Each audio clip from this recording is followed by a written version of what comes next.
Good afternoon, and welcome to the Thursday afternoon conference call with Trusts Unlimited. This is Jim George speaking. I'm the non-attorney spokesman and facilitator for Trusts Unlimited, and will be joined by our attorney, Robert Bly, for the Q&A after the presentation. I'd like to welcome everyone to the call, particularly those of you that are first-time callers. I hope you find the information helpful.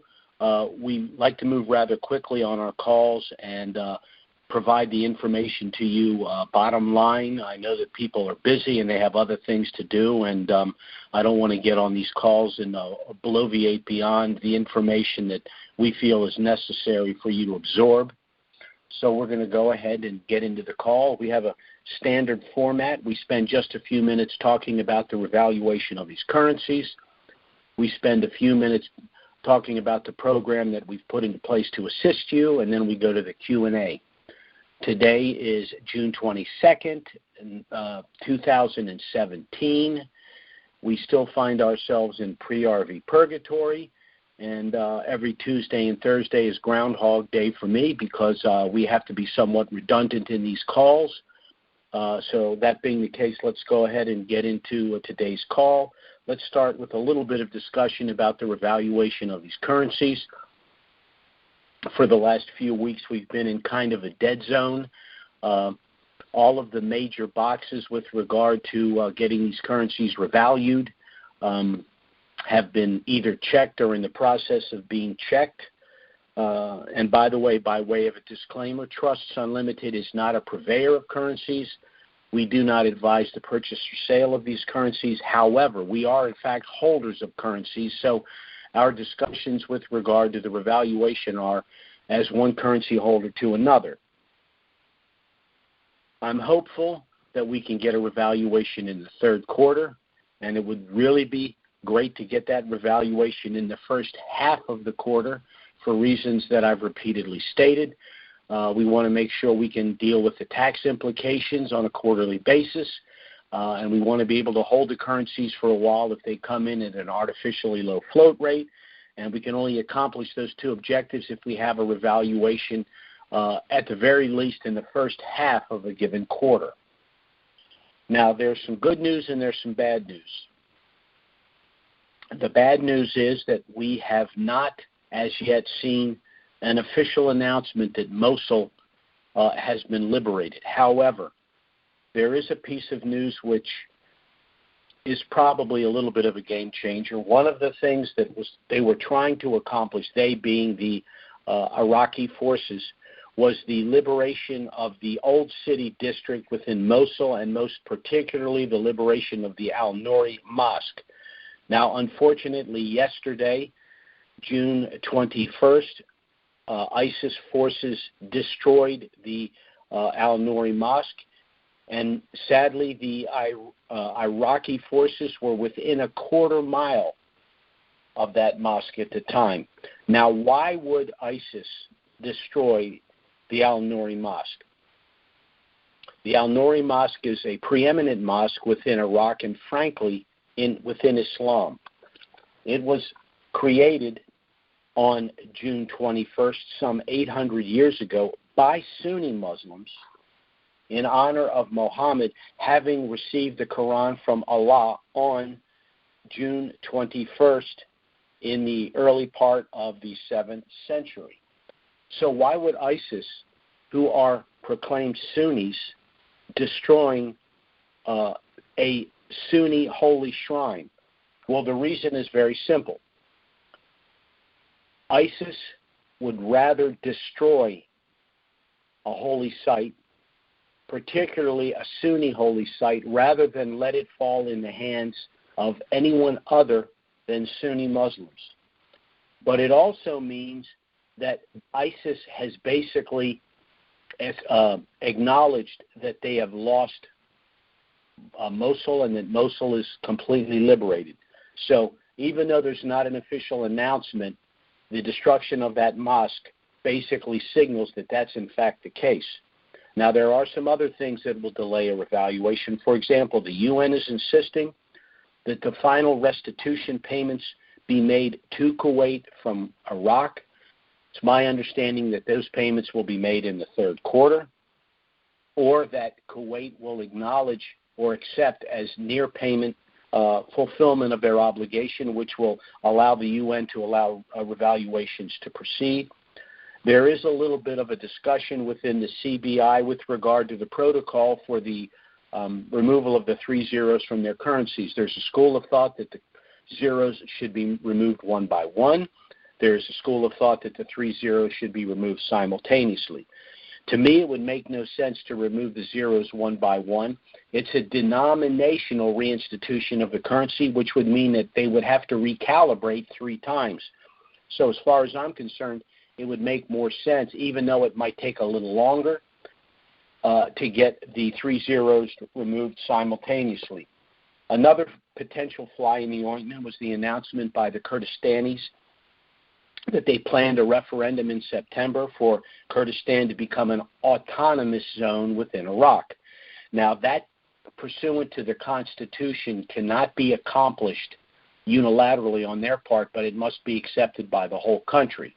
Now, one of the issues that's been resolved is implementation of Article 140 of the Iraqi Constitution, which is basically the de-Arabization of the Kurdistani region, province, and particularly Kirkuk.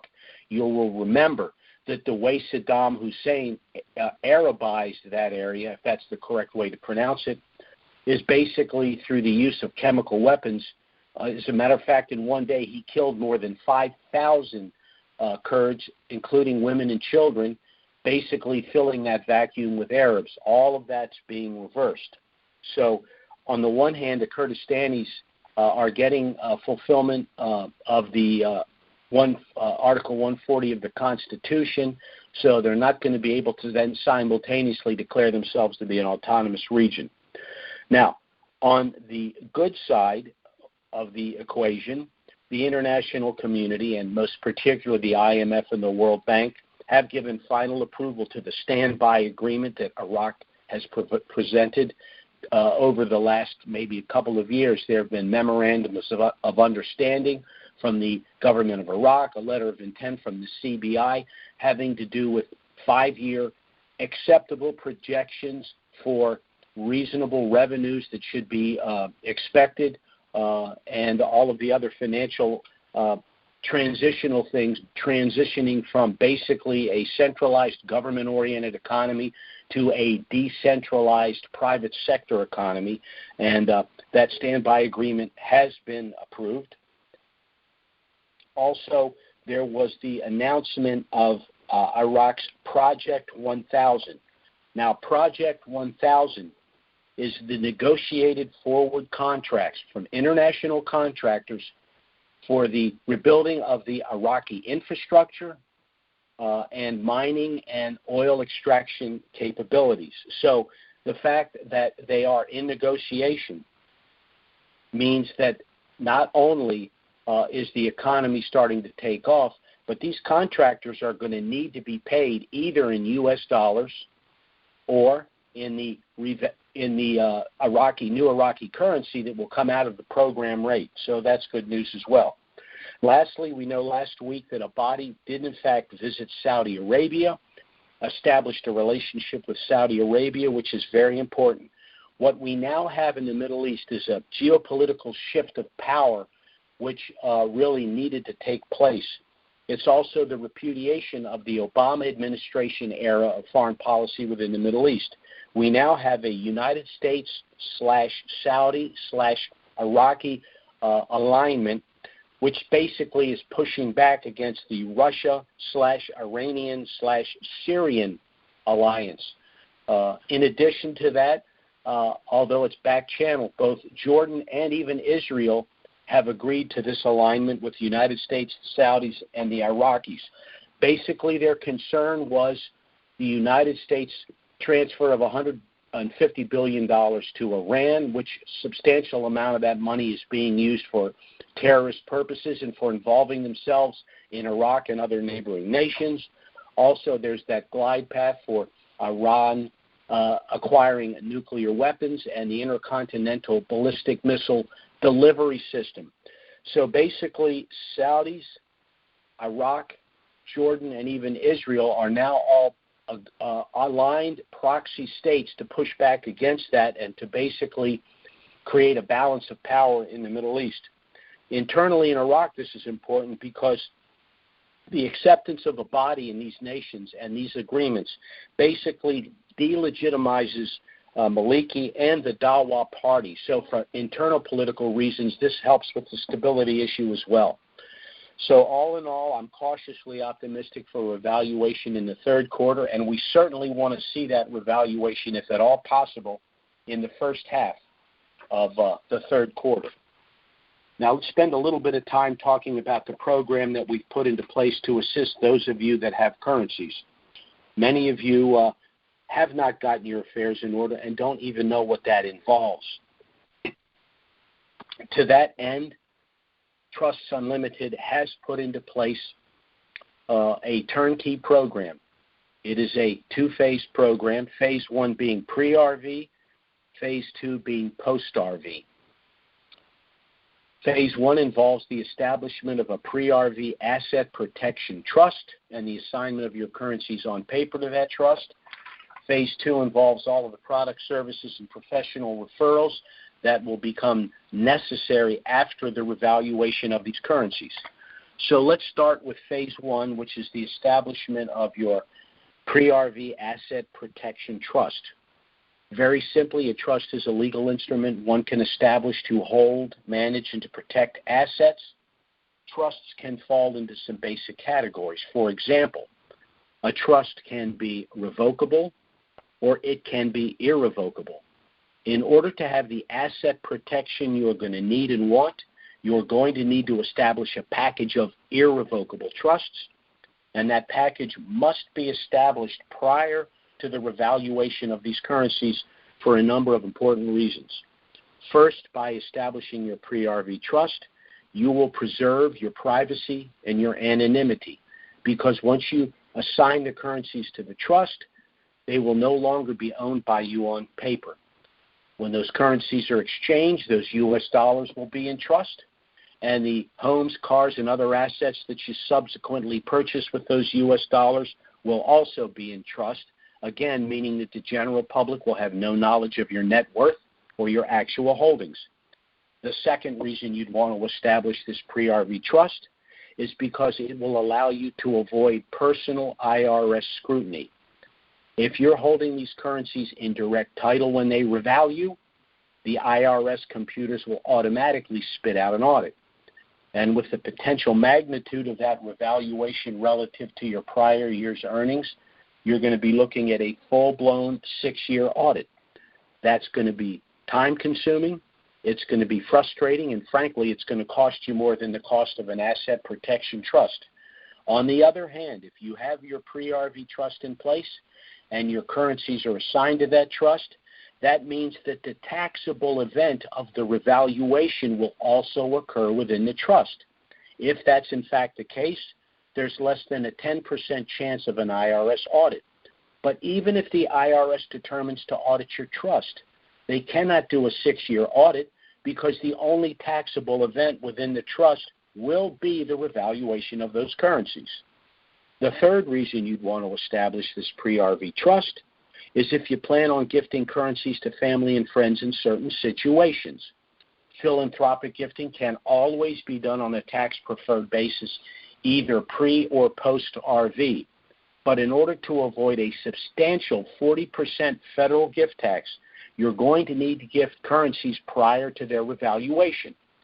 Now, if you're gifting currencies to individuals that you have no problem giving them the lump sum, you can gift them the currencies outright to exchange for themselves, or you can do the exchange and then give them the lump sum outside of a trust utilizing a standard gift letter.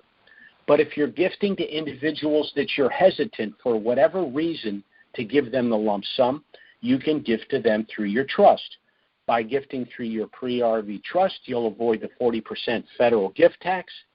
The language of the trust will allow you to gift up to a certain amount of a currency or currencies, meaning that you can gift the exact dollar amount that you had in mind, irrespective of the exchange rate. And because you're gifting through the trust, you will have complete control of the post-RV proceeds, which you could then distribute as you deem appropriate. The fourth reason you'd want to establish this pre-RV trust is because it's structured in such a way as to allow your estate to bypass the cost and delay of probate and the federal estate tax. I'll give you two quick scenarios. Scenario number one, you purchase 5 million dinar for $5,000. The day after that, those currencies revalue for $25 million. The day after that, you pass away, leaving your heirs in a state of $25 million. Now that estate must go through probate, a process that ordinarily can take anywhere from 6 to 18 months. But probate is a public disclosure process, meaning that the general public will be aware of the size of your estate, who your heirs are, and how much they each stand to inherit. So if anyone feels they have a legitimate claim against you, your estate, or your heirs, they can simply file that claim with a probate court. And that could tie the estate up for years and even decades. And your heirs will have either limited access or no access at all to their respective inheritance until the probate process is completed. Then there's the federal estate tax, the tax that the federal government will assess in order for your estate to be transferred to heirs. Under current law, the first $5 million of that $25 million estate would bypass any federal estate tax, but the balance could be taxed as much as 55%. Scenario number two, you purchase 5 million dinar for $5,000. The day after that, you assign those currencies on paper to our asset protection trust. The day after that, those currencies revalue for $25 million. The day after that, you pass away, leaving your heirs in a state of $25 million in our asset protection trust. As a result, there will be no probate. There will be no public disclosure of your estate. Your heirs will have immediate access to their respective inheritance, and the federal estate tax will be zero, saving your heirs as much as 55% of their inheritance. The fifth reason you'd want to establish this pre-RV trust is for some very specific asset protection benefits. One pre-RV, one post-RV. Pre-RV, this trust will allow you to circumvent something called the Uniform Fraudulent Transfer Act. What does that mean? Under our system of civil procedure, you can only be sued for what you own in direct title or the value of property that you transfer it out of title. So let's take, for example, the earlier example that I gave you. You purchase 5 million dinar for $5,000, transfer those currencies to your trust. Those currencies subsequently revalue for $25 million. You begin to live a lifestyle more reflective of your newfound wealth, and a couple of years down the road, someone decides that they want to sue you. Well, this prospective plaintiff has two problems. First, they better have a very good case, and they better have very deep pockets, because this trust is structured in such a way as to make it extremely expensive and extremely time-consuming to pursue civil litigation. Second, once this prospective plaintiff learns that pursuant to the Uniform Fraudulent Transfer Act, the only thing they could ever win by way of a civil award would be the pre-RV value of $5,000 and none of the post-RV value of $25 million, there will be no lawsuit. The second benefit, post-RV benefit, I like to refer to as limited liability stop-loss. This is accomplished through a legal strategy called segregation of assets, and this is why we would establish a package of trusts. This is how it would essentially work. Again, we have the same example. You purchase 5 million dinar, transfer the currencies to your trust. The currencies subsequently revalue for $25 million. Now you have $25 million in your master trust. So you decide to make some purchases. And you purchase a larger primary residence, a vacation home, perhaps a half a dozen rental properties for tax write-off and additional cash flow, a couple of cars, a boat, and maybe an RV. And as part of your legal strategy, you place each of those assets in its own separate subtrust to be managed by your master trust. Now, why is this an important legal strategy? Well, let's say one day you're driving one of your new cars, you have an accident, the accident is clearly your fault, and tragically someone is seriously injured or even killed. Well, the family of the victim is going to want to sue you. But remember, civil suits are about monetary awards, and you don't legally own anything. So the plaintiffs are left to sue the owner of the car. Well, who owns the car that you were driving? One of your subtrusts of which you are the beneficiary. And what's in that subtrust? Merely that one car and the car insurance policy. In that scenario, the car insurance carrier will negotiate an out-of-court settlement with the victim's family. You will not be involved in those rather unpleasant negotiations. The car insurance carrier will then repair or replace your car, making you whole, and all of your other assets are safely protected in other subtrusts. And this is exactly the scenario that would ensue if you or any of your other assets were ever involved in a civil proceeding. So by way of a metaphor, your package of trusts work very much the way a barge would work, where all of the cargo is stored in a series of small compartments. Why? In the event that any compartment is ever breached, the only potential loss would be the cargo in that one compartment. The cargo in the other compartments is safe and secure due to the firewalls, and the barge will never sink. Now again, these benefits are lost to you if you do not establish your trust prior to the revaluation of these currencies. Now there's one other benefit, and it's this. If you are in fact the holder of one of our asset protection trusts, you will be eligible to participate in all the post-RV services, products, and professional referrals that will be made available to you. I will just make mention of one. Trusts Unlimited will be sponsoring a post-RV seminar to be held in Disney World, Florida, approximately 30 days after the revaluation of the Kuwaiti dinar. Pardon me, the Iraqi dinar. I'm getting a little ahead of myself. Present at that seminar will, of course, be the staff of Trusts Unlimited to assist you with the management and funding of your trusts post-RV. Many of you have expressed desires to establish scholarship funds, foundational trusts, special needs trusts, charitable remainder trusts, and even the more complicated 501c3 nonprofit and offshore trusts.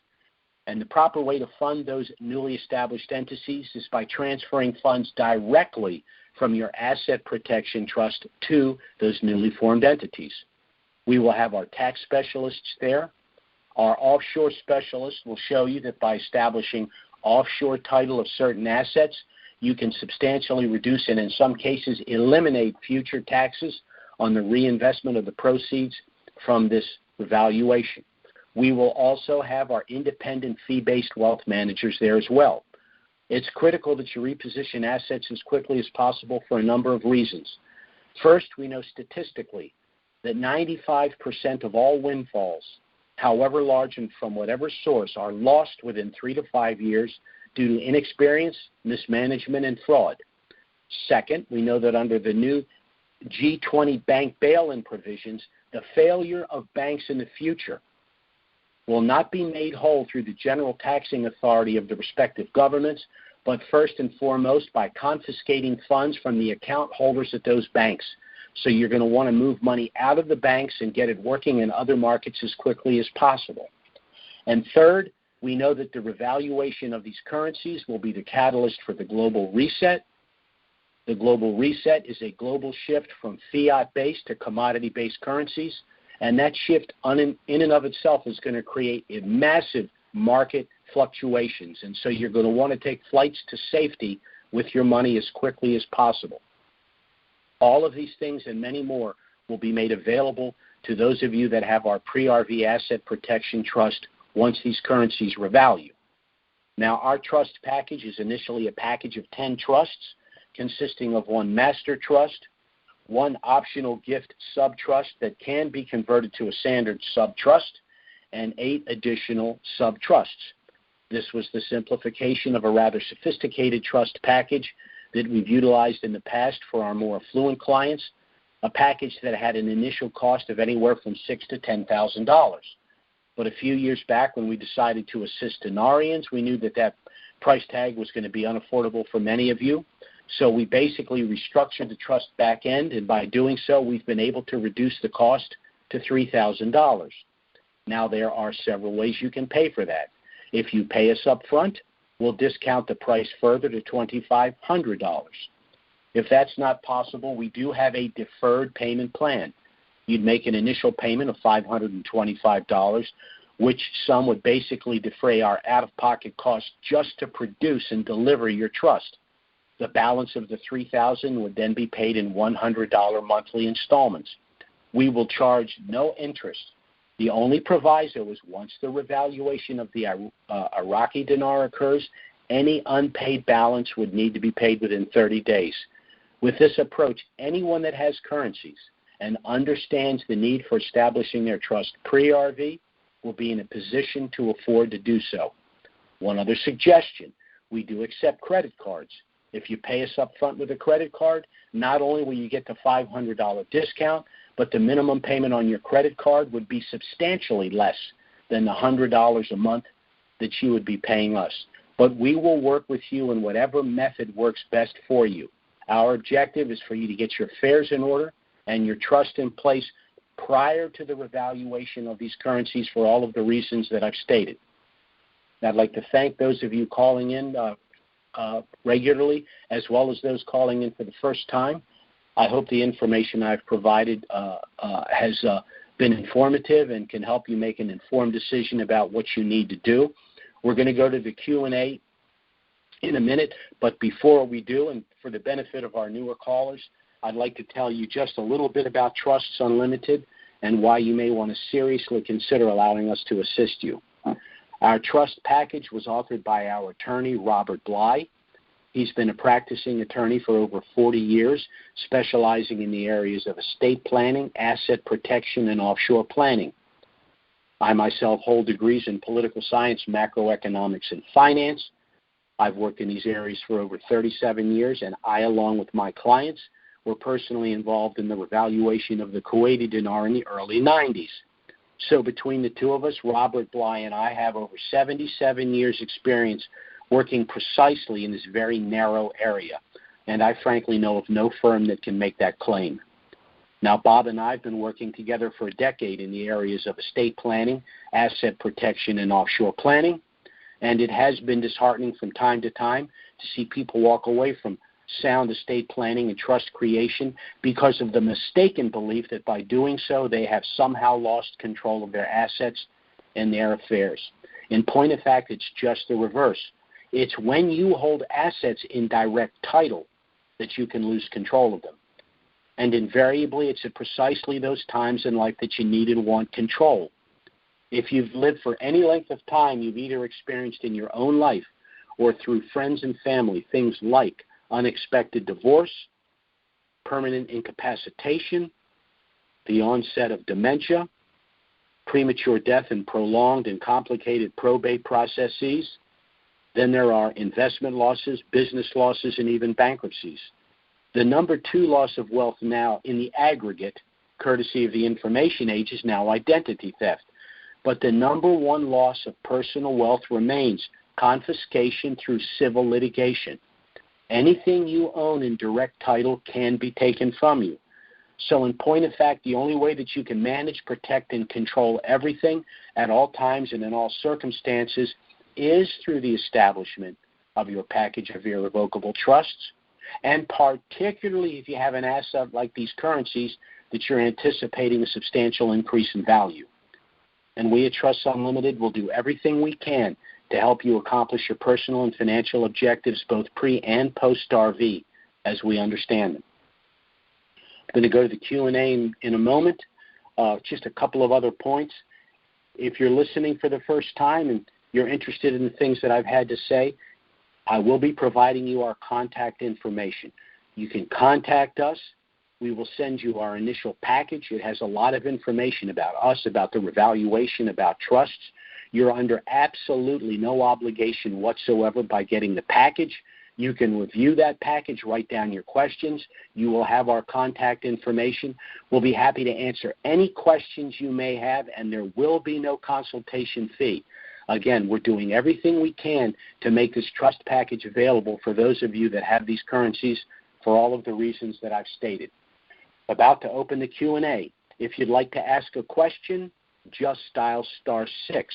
And when I call your area code out, if you'd be kind enough to just give us your first name and where you're calling from, we'll be happy to entertain your question. 2 quick rules on the Q&A. We take no service calls on the Q&A. This is for individuals calling, asking specific and general questions about our trust and our approach to providing the necessary protection. Second, we have a number of people on our calls under anonymous. We have no problem sharing this information with anyone willing to listen, but in order to participate in the Q&A, your name and number must be on the screen. So I'm opening the Q&A now.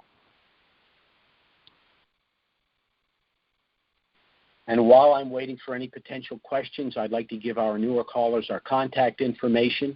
You can go to our website, which is trusts with an S, unlimitedllc.com. Our email address is trusts with an S, unlimitedllc@gmail.com. Our phone service is 307-274-4122.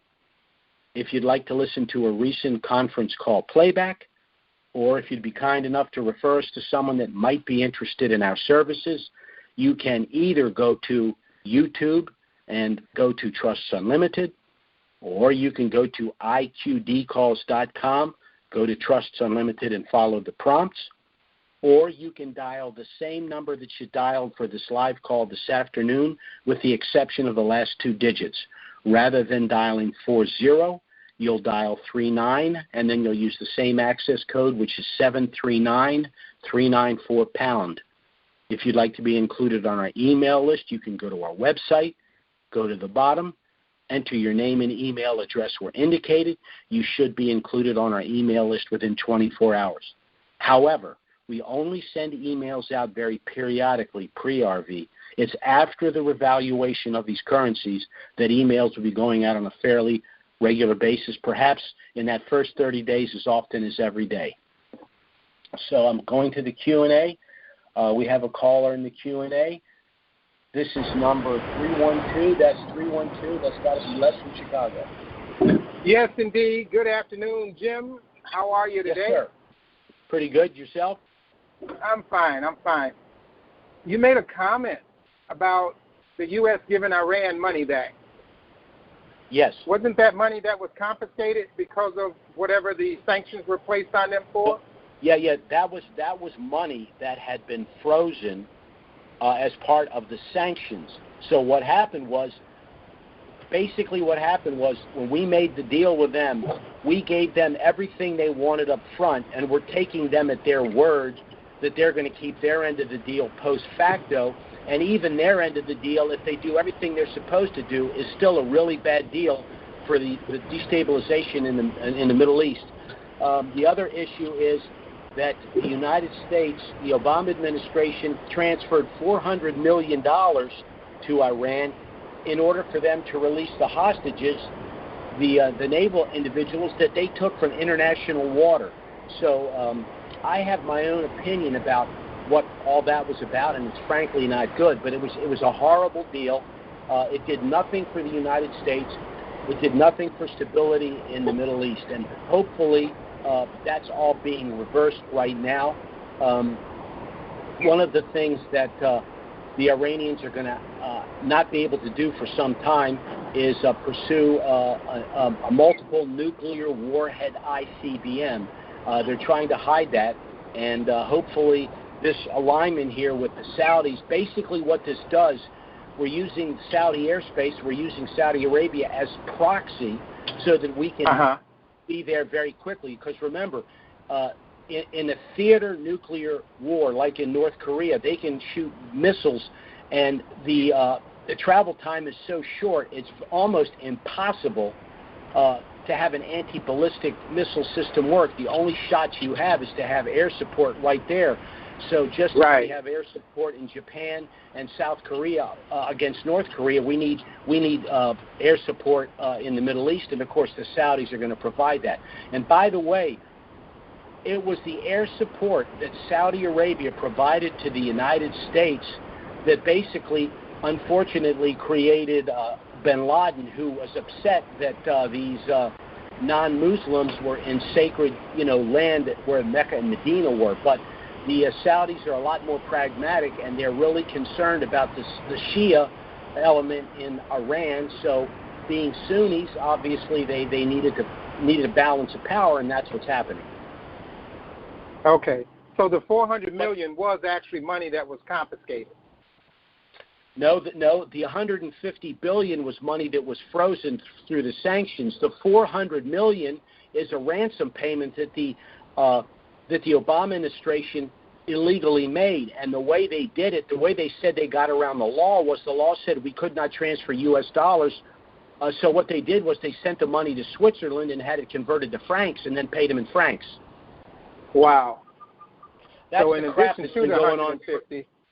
they got 400, so that's 650. Yeah. Wow. The point being geopolitically is that this alignment now between the United States, Saudi Arabia, Iraq, and even on a back channel, Jordan and Israel, means that they are stabilizing the Middle East, which is the things that the IMF, the World Bank, the Bank of International Settlements, the UN, that's what they want to see, stability, not only within Iraq, but its neighbors. Okay. Okay? Great. All right. Thank you. Okay. Take care. All right. Have a good day. You too. You too. Bye-bye. Well, this was our last caller for today.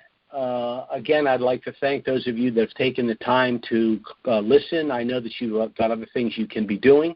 Again, for you new callers, I hope you will contact us, get our initial package. We'll assist you in every way. And it looks like we have another caller here. This is area code 931. That's 931. Go ahead. Good afternoon, Jim. This is Manny from Tennessee. Yes, sir. Just for the sake of the listening audience, would you clarify a little bit about the different trusts as far as a revocable trust, a living trust, irrevocable trust? Maybe okay. A lot of people listen to a lot of different calls and they're confused about the different trusts out there, business trusts, and there's probably 500 of them out there. But your trust is a complex contract, irrevocable trust, or what exactly is it? Okay, let me explain this.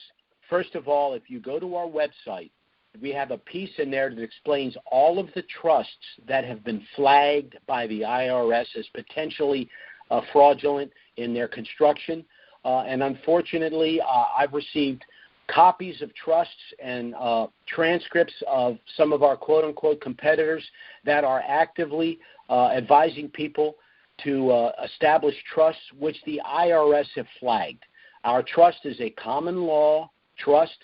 It is airtight. It's asset protection. It's not a non-grantor trust. It's not a constitutional trust with a capital C. It's not a pure trust. It's not all of the. It's not a DING. It's not any of the trusts that the IRS has flagged. Now, the difference between a revocable trust and an irrevocable trust is that the revocable trust is a statutory trust, and each state has its own code with regard to a revocable trust. A revocable trust is established primarily to allow an individual to exempt their estate from the probate process. In those trusts, there is no asset protection or privacy protection. It simply allows the estate to pass to heirs without having to go through probate. Now, our trust is an irrevocable trust. It was established with specific language which not only provides the asset protection you're going to need, but also allows your estate to eventually bypass the cost and delay of probate. So the best way to explain the difference is a revocable trust provides no asset protection, and the grantor or the settlor of the trust has direct control of the assets. In an irrevocable trust, the settlor, the creator of the trust, has that asset protection. And without that asset protection, you're at risk of losing everything that you just acquired through the revaluation of these currencies. Right, and that is quite a bit of clarification for the folks that, are out there wondering which trust I should get. I've looked at all of them myself personally, and I have your trust, but it is the most awesome, well put together, well languaged.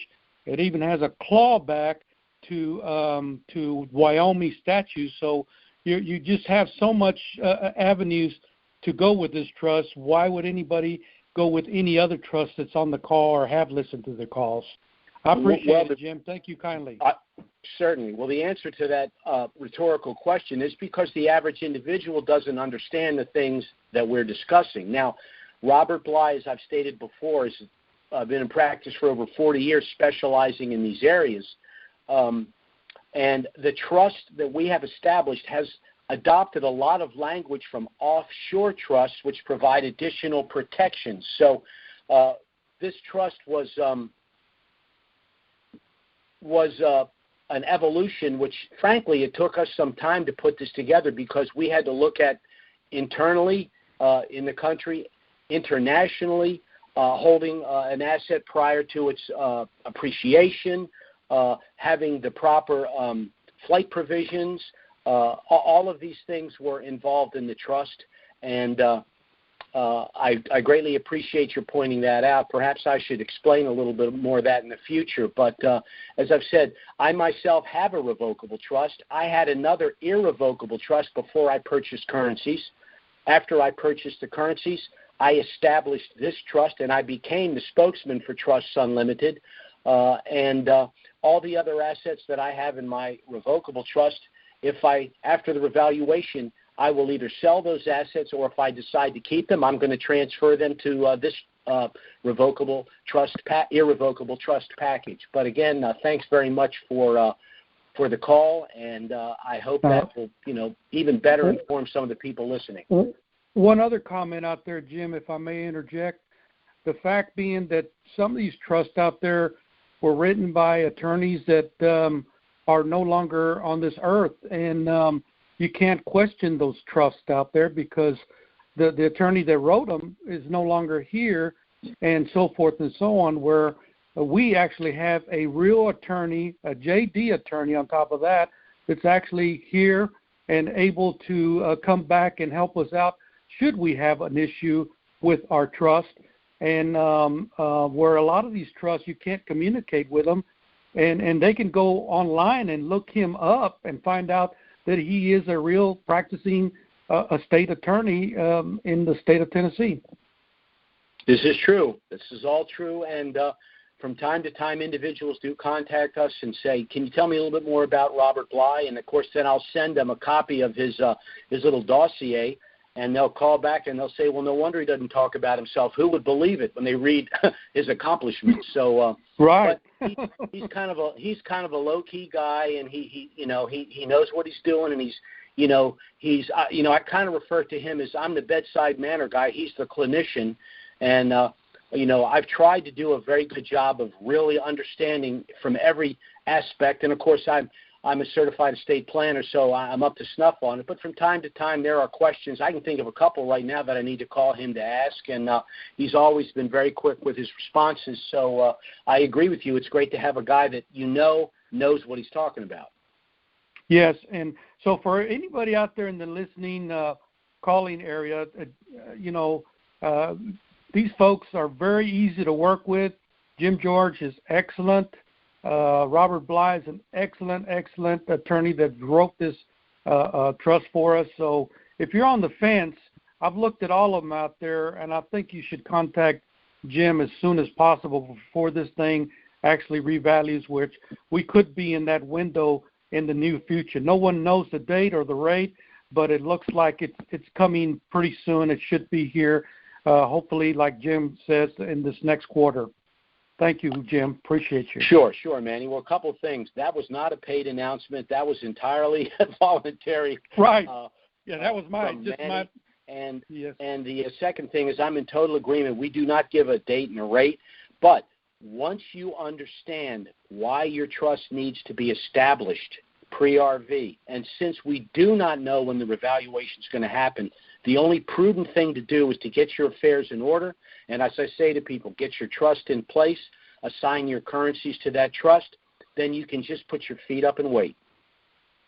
Yes, sir. And some of the the language that you use, Jim, is somewhat on the upper scale, if you will, where some folks out there are not clear on some of the wording that you use. But I'm just here, and I'm not a paid spokesman or anything, just to let you know, if you get this trust, you'll be absolutely with a lock, key, seal, barrel, you'll be protected. Thanks so much. I appreciate your saying that. It's good to hear someone that's an actual client to say that. And, again, I hope that's just another thing to incentivize people to contact us and get our initial package and see what it's all about.